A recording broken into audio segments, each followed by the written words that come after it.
Not only is Lori Vallow a black widow to her own spouses, but to others related to her by blood or marriage. October 2nd, 2019, Brandon Bordeaux was pulling into his driveway and he was shot at. A drive-by shooting. He was shot through the driver's side of his car window and it barely missed his head. He was obviously shaken and scared, and he drove around the corner and called 911. And if you had any doubt that this drive-by shooting was related to Lori, well, turns out the car that the driver was driving is registered to Charles Vallow. The driver that shot Brandon was driving a car registered to Charles Vallow, Lori's dead husband. The car that Tylee drives. Welcome to an episode of Missing, Murder, Vanished. Chad Daybell, Lori Vallow, Tylee Ryan, JJ Vallow, Part 8. What is going on with Brandon and the drive-by shooting, and how it's related to Lori? Welcome to an episode of Left Undone, Incomplete Investigations. I'm Catherine.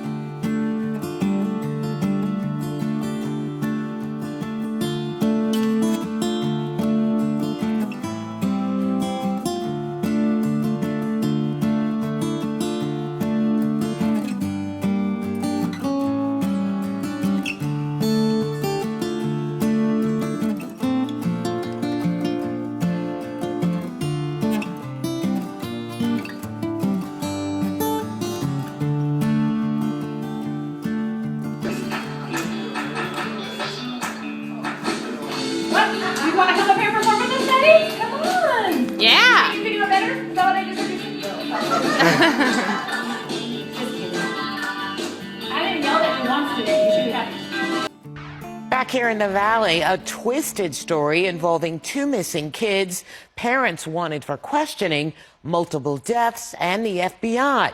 But now we're learning more.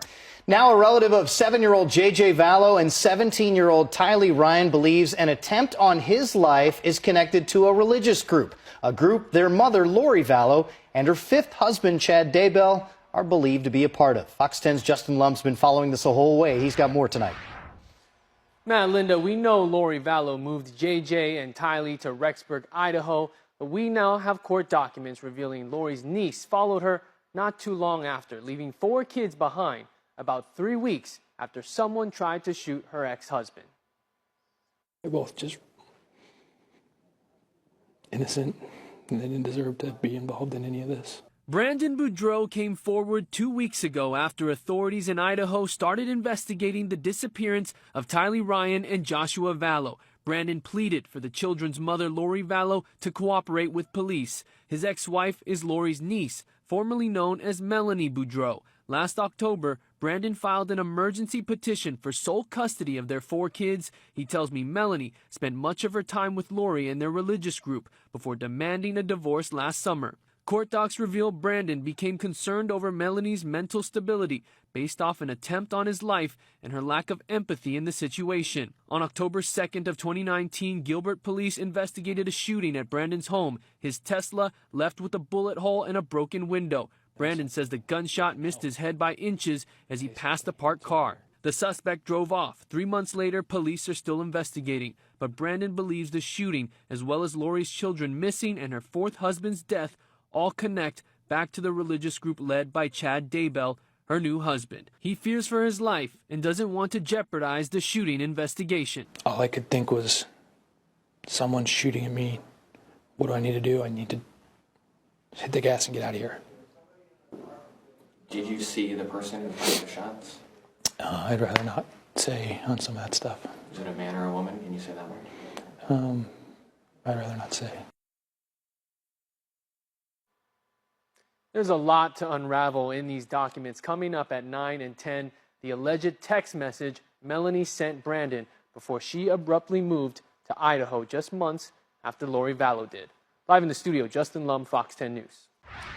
Brandon Bordeaux wants Lori Vallow and her new husband, Chad Daybell, to tell authorities where the missing kids are. He believes the couple leads a religious group more radical than people know and tells me his ex-wife left her 4 kids with him to join this group.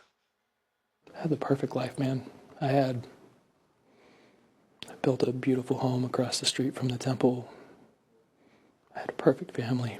Now Brandon Bordeaux fears for his life. His number one priority, his 4 young kids. Brandon says their mother, Melanie, demanded a divorce last summer as her behavior became erratic. Brandon filed these court documents last October. He wanted sole custody of his kids. He made another jarring statement saying the 4th husband of Melanie's aunt was shot and killed within the last couple of months. He believed Melanie regularly spent her time at her Aunt Lori's home. We now know the 4th husband to be Charles Vallow, who filed to divorce Lori in February 2019. He claimed Lori said she was a god preparing for the second coming of Christ and would murder him if she got in the way of his mission. Chandler police say her brother, Alex Cox, shot Charles in self-defense last July. Fast forward to October 2nd, Brandon says a bullet missed his head by inches as he pulled into his driveway in Gilbert.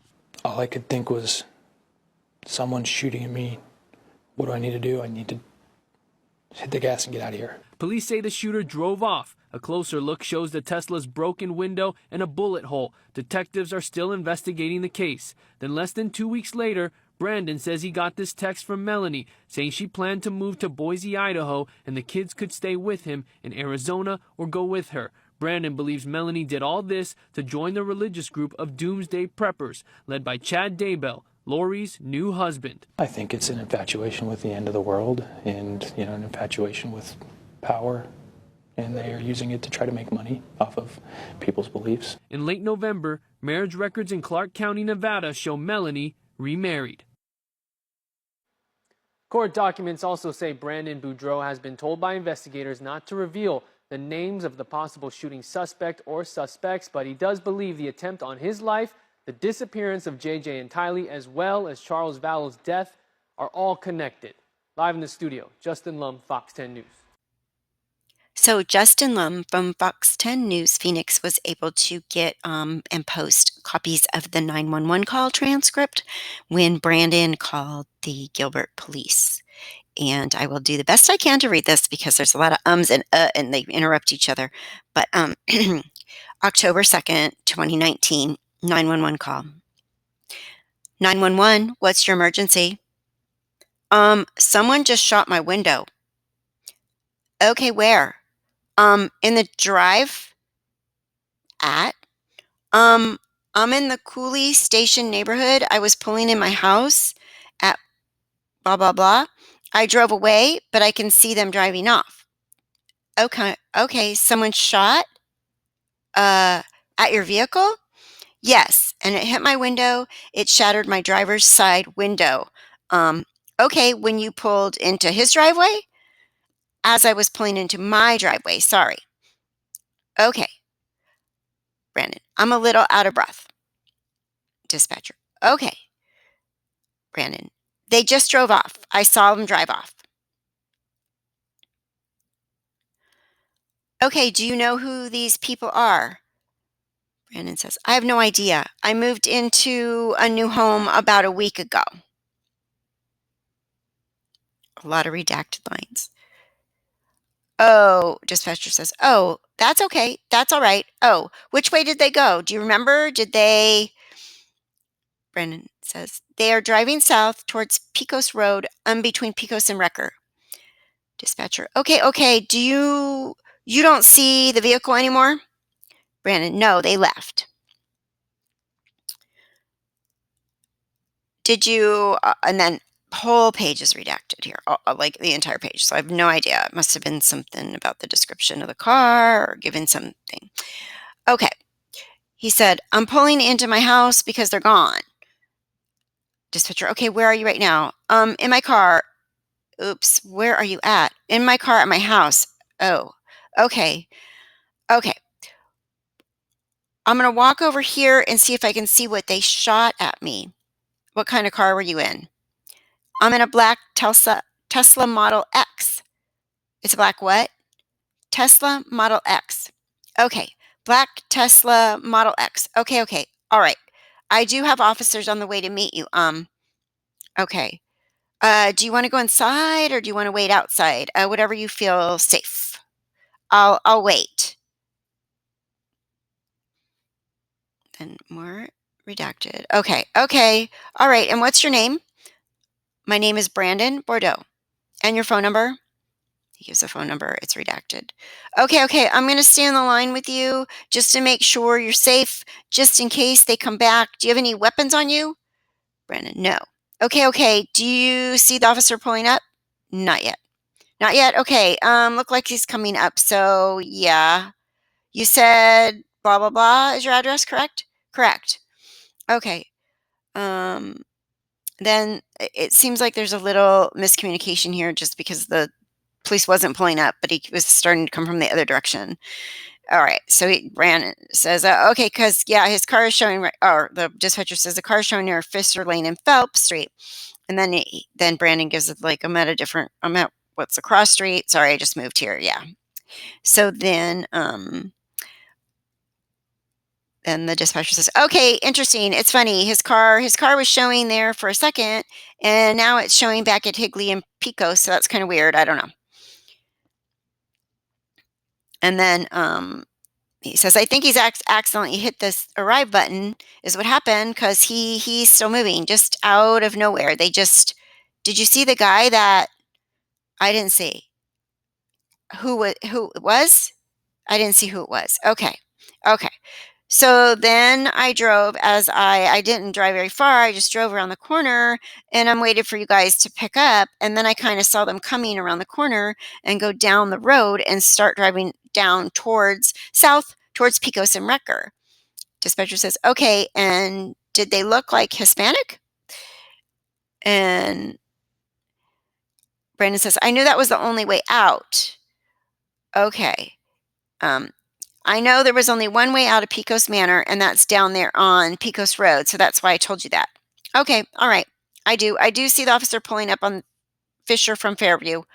Okay, he's coming from the other way. He'll be around right now. I'll see him in just a second, says Brandon. Okay, yeah, I see him. Okay, all right. I'll go ahead and let you go. Okay, thank you. Uh-huh. Bye-bye. Bye. So it has been acknowledged by law enforcement that there was surveillance video that was caught on camera from Brandon's complex.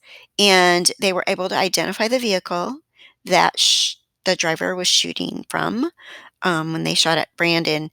And they did identify the vehicle as registered to Charles Vallow. So this definitely is the work of Lori and her minions. Um, and do you remember what she said about Alex in her police interview? How she said that he has guns and he's a gun person and he's a professional. He's professional with guns or something like that in her interview when after Charles was shot. So I'm just saying, once a minion, could be her minion, but her minion wound up dead if that was him. So some real weird stuff is going on behind the scenes that we don't even know about yet. But I have faith that this is all going to be figured out.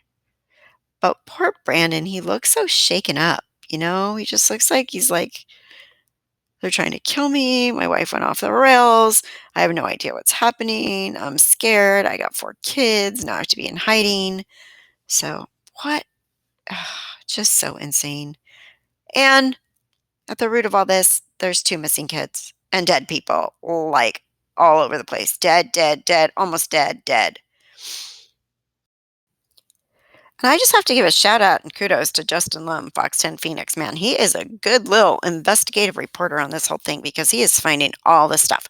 But back on January 19th, he posted on his Facebook page, Justin Lum's, more on Melanie. Fox 10 has uncovered more documents, this time a police report from American Fork PD in Utah. We cannot show the specific document, but I'm going to report the information attributed to the AFPD. On November 12th, 2019, just before 6 p.m., police say that Melanie Bordeaux trespassed on the property of her now ex-husband's parents. According to the report, Melanie came to look for Brandon Bordeaux and her kids. One of the children even came to the door, but Brandon's parents brought all the kids upstairs. Police said Melanie kept pushing and ringing the doorbell, and Brandon answered, telling her she could not be there. The report reveals an officer got in contact with Melanie over the phone. Melanie said she had not seen her kids in more than a month and claimed Brandon kidnapped them from Arizona, which was against an alleged custody agreement. The officer told Melanie she could face criminal charges for trespassing again. 2 days later, around 10:30 p.m., police arrived at the same residence. They say they found Melanie coming out of the garage.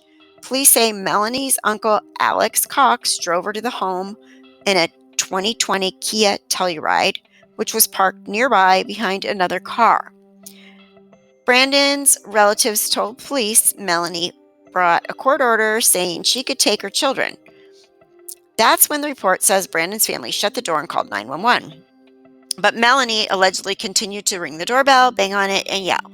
Another relative claims she saw Melanie go in the garage. At this time, Brandon was in Arizona. Police cited Melanie for criminal trespassing and told her to leave the property or she would be taken into custody. Police later found cause for a domestic violence enhancement since Brandon and Melanie were still married. The officer determined Melanie should be taken into custody for arrest. Melanie would eventually turn herself into the AFPD and was booked into Utah County Jail for the misdemeanor. Melanie's uncle Alex would post her bail of $1,950. Alex died unexpectedly last month and 5 months after claiming to shoot and kill Charles Vallow in self-defense. It should be noted that Brandon filed court documents last October wanting sole custody of his children. On October 14, 2019, Brandon said he got a text message from Melanie saying she planned to move to Boise, Idaho, and the kids could stay with him in Arizona or go with her. Those court documents also state Brandon noticed how much time Melanie spent with her Aunt Lori Vallow, and he believed she followed Lori to Idaho to join her religious group of Doomsday Believers. Lori and her new husband, Chad Daybell, are still wanted for questioning in the disappearance of her children, JJ and Tylee. Happened. I have someone who has been told to stay off my property harassing me at my door. Okay. Do you know who that person is? Yes. My son's estranged wife who has made threats, and I don't want her to. Okay. Hold on 1 second, and we'll start getting Sony over there, okay? Does anyone have any weapons? I don't see any with her, but that doesn't mean they don't. Okay. Do I they closed the door and I won't let her in. normally Pardon me? do they normally carry any weapons? I don't know.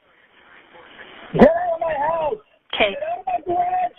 Get away from my door! Now! Sir? No! The police are on your way! Get away from my door! Now! Sir? Yes. Sorry, what is the relationship to this person?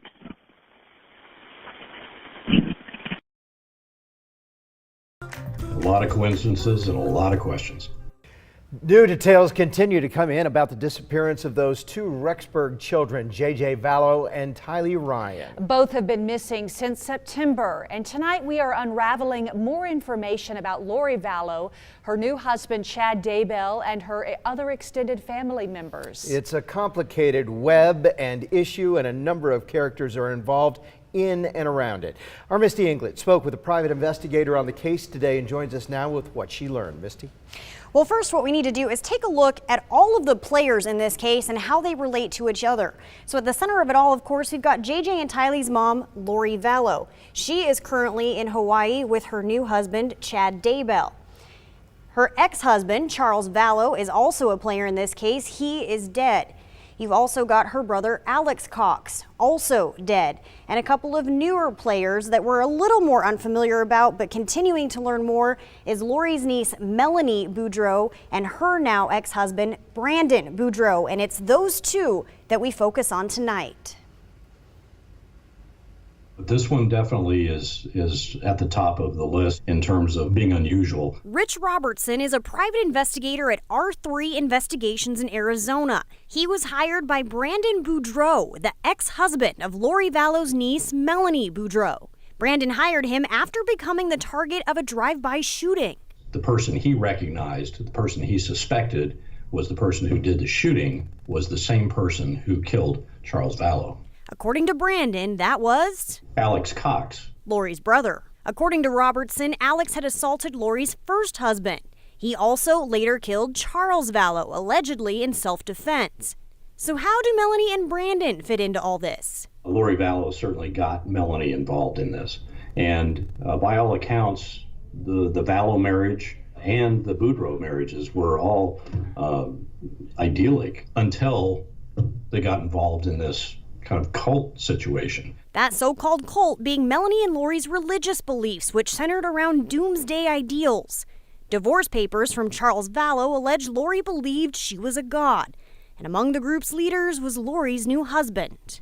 Chad was somebody who was involved in Lori Vallow's life for some period of time, a year or two prior. Eventually, Lori, Melanie, and Alex would all move to Rexburg, where Chad lived. Robertson later tracked them there and set up surveillance. We saw them unloading the U-Haul that they rented in Arizona and took to Rexburg, and we saw where they were living, but we didn't see the kids. JJ and Tylee hadn't been in contact with anyone for about a month at this point, so the grandparents, Kay and Larry Woodcock, asked Rexburg police for a welfare check at Lori's house. And she said that they were in Arizona, and so some police in Arizona were asked to go check on that location that Lori told them, and when they got there, the kids weren't there, hadn't been there. That's when Rexburg police went back with a search warrant, and Chad and Lori left the state. Lori's brother Alex would later be found dead in Arizona, and police would exhume Chad's ex-wife Tammy Daybell's body, calling her recent death suspicious. When you look at them all together, how many coincidences can there be? Robertson's theory?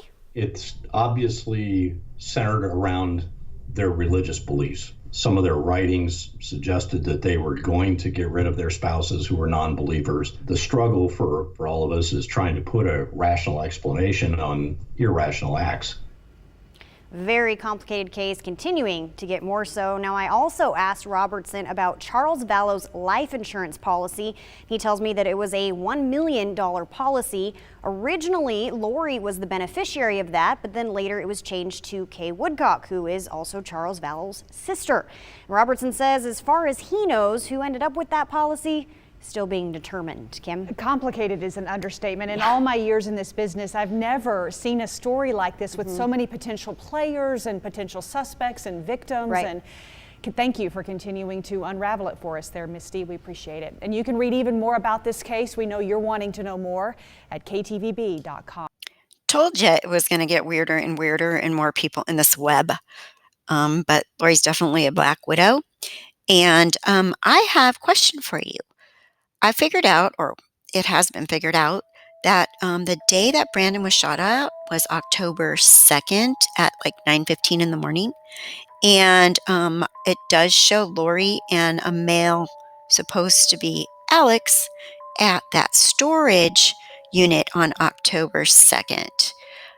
I think he could have time to get on a plane and fly to either Idaho Falls or Salt Lake City, and after the shooting, and get up to Lori in Rexburg and help her move stuff in this. I think it's perfectly possible that the flight from Salt Lake or Phoenix to Salt Lake is an hour and a half, but then it's like a 3.5 hour drive to Rexburg.